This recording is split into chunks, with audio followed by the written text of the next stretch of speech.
Somewhere right now, a company you've never heard of knows your name, your email address, but they didn't ask for any of it. For years, the most reliable way to collect that data was sitting in plain sight on almost every app, a button that said continue with Facebook or sign in with Google.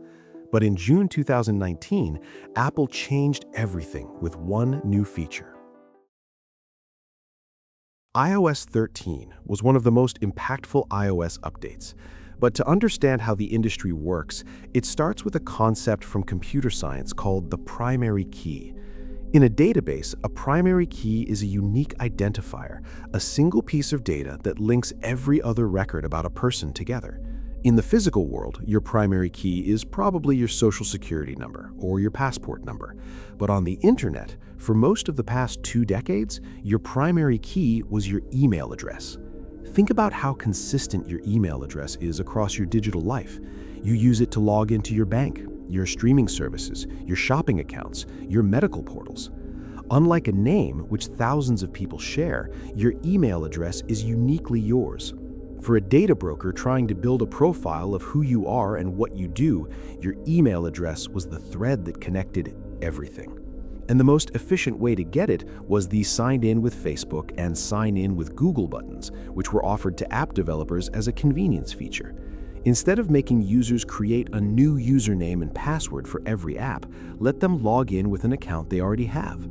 Users got a faster sign-up process, and developers got fewer abandoned registrations. It was a win-win for both parties. Except the win for Facebook and Google was considerably larger than the convenience they were offering in exchange. Because every time a user tapped that button, Facebook and Google received a notification that their account had been used to log into that app. So they learned what apps you used and how often you used it. They could link your activity across dozens of different apps and services into a single picture of your behavior. Developers would upload their user email lists to Facebook's advertising platform as what was called a custom audience. You gave Facebook a spreadsheet with thousands of email addresses, and Facebook would match those addresses against its own database, identify which of those people had Facebook accounts, and let you target ads directly at them. From that custom audience, you could also build what Facebook called a lookalike audience, where Facebook's algorithm would identify other users who shared characteristics with your existing customers and expand your targeting accordingly. The accuracy of this process depended entirely on having clean, real email addresses to start with. This system produced billions of dollars of advertising revenue annually. Email list brokers sold verified lists of addresses for specific demographics, and almost all of it was invisible to the person who had simply wanted to log into an app a bit more quickly.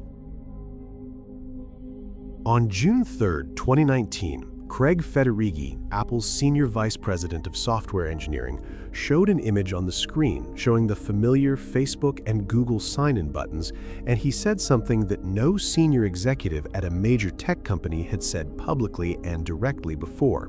Now, this can be convenient, but it also can come at the cost of your privacy. Your personal information sometimes gets shared behind the scenes, and these logins can be used to track you. The solution Apple announced was called Sign In with Apple, which is a bit ironic, but like Google and Facebook, Apple would now offer a one-tap sign-in button that developers could embed in their apps. It would verify the user's identity and pass their details to the developer.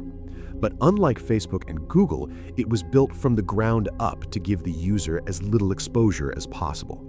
When Facebook asked for permission to access your account for a sign-in, it typically requested many things, whereas Apple asked for only your name and an email address. The verification was done using Face ID or Touch ID, which meant the authentication happened entirely on the device, and Apple itself received no information about which app you were signing into. The whole system was designed so that the minimum possible data touched the minimum possible number of servers. But the feature that actually changed everything wasn't the login itself, it was the email option that came with it.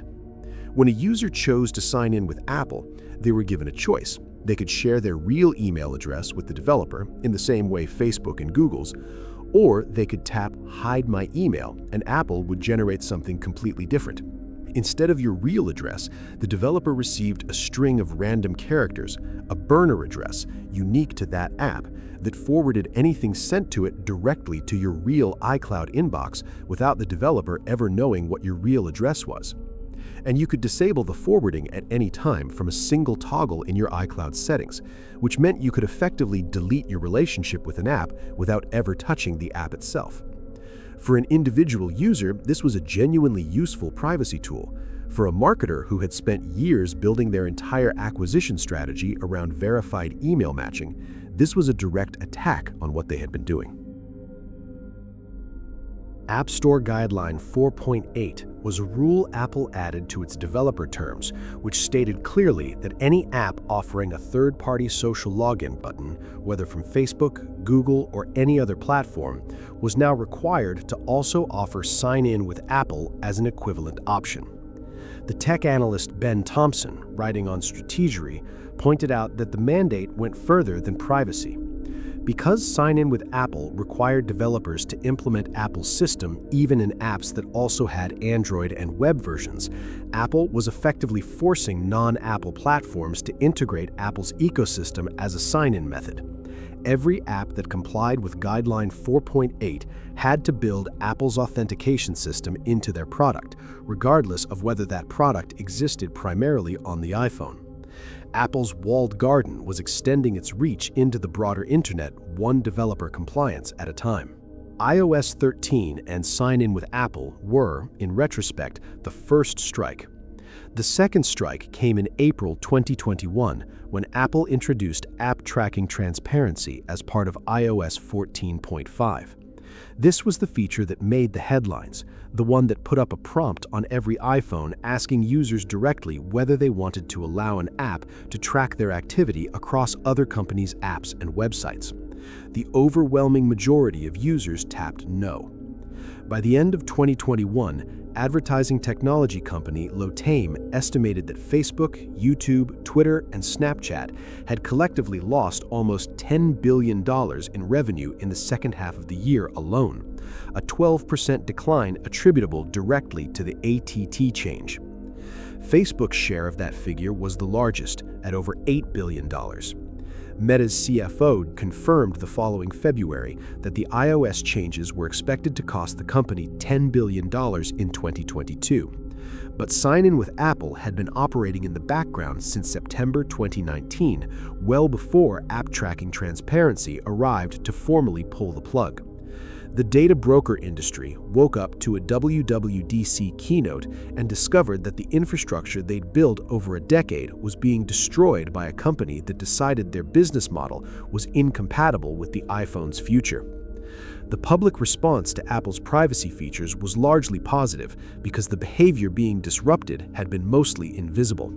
But the mechanism Apple used to dismantle it, a mandatory developer rule that forced competitors to implement a tool as the price of staying on the App Store, was the same mechanism critics of Apple's walled garden have argued about for years.